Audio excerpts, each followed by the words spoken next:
Hi guys, Sabrina Maurice here, coming to you live from over in Arizona. So hello, welcome, kia ora to my whānau in New Zealand. I am on here to share 3 of my top tips of how you can get back into realignment when you've stepped out on yourself, when you basically have betrayed yourself and the self-love agreements that you've had. I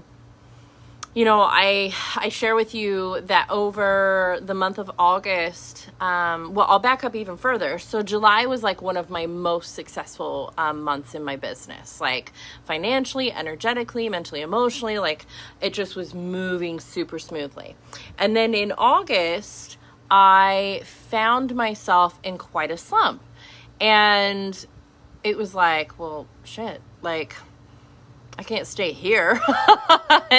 And it was on August 31st that I finally had major breakthroughs. And so what I'm going to share with you are my top 3 tips of how I got back into alignment with me and stepped out of the betrayal of myself, the old saboteur patterns, right? First of all, the first thing that I did, make sure that you have a pen and paper. Oh, before we even jump into that, if you are coming in live, you guys, and you want this result for yourself, put in me.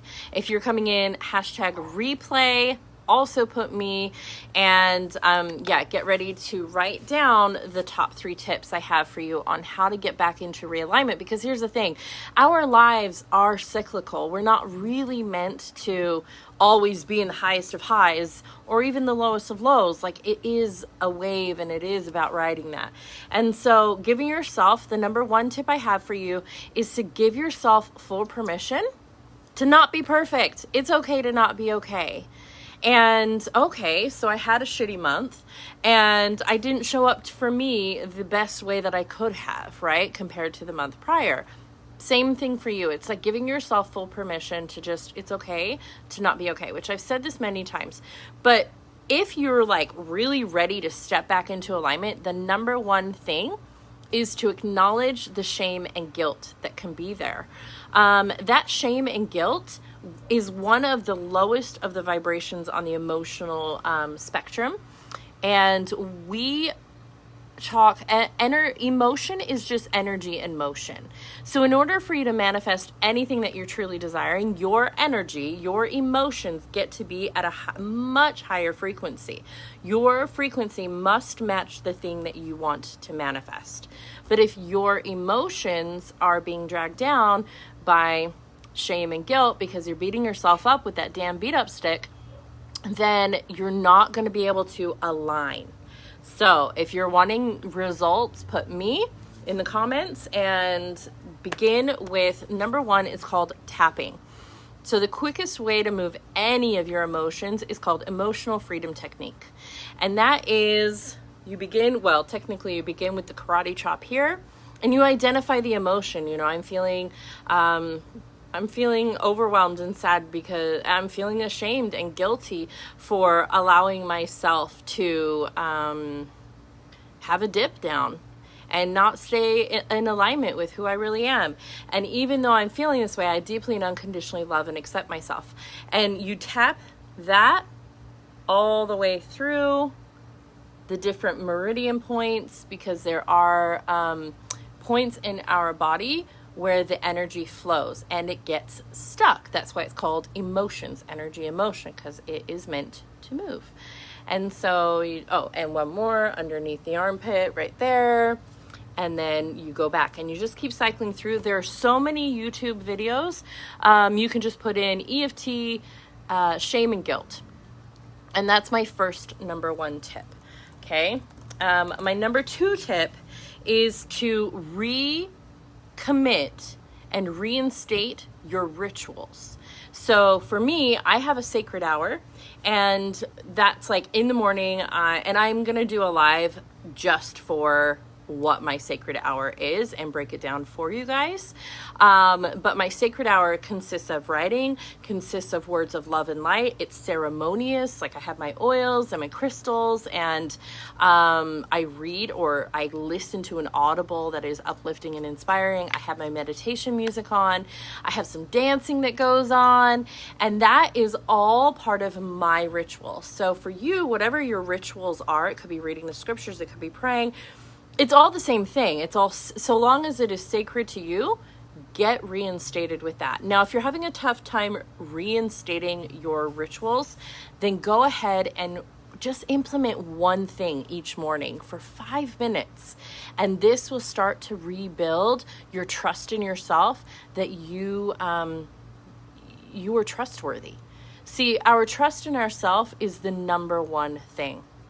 And so if we've basically like betrayed ourselves, then we've diminished that trust in ourselves. So this is going to build that trust muscle back up, reinstating your rituals, whatever they may be.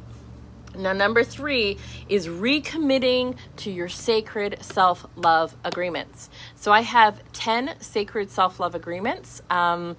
And I highly recommend that you also get them. If you are interested in having any of these things and added support, definitely reach out to me, because I have a one-on-one coaching, one opening available, and I'm taking clarity calls right now. So this self-love agreement is never about, so there's this hot button word, boundaries, boundaries, boundaries.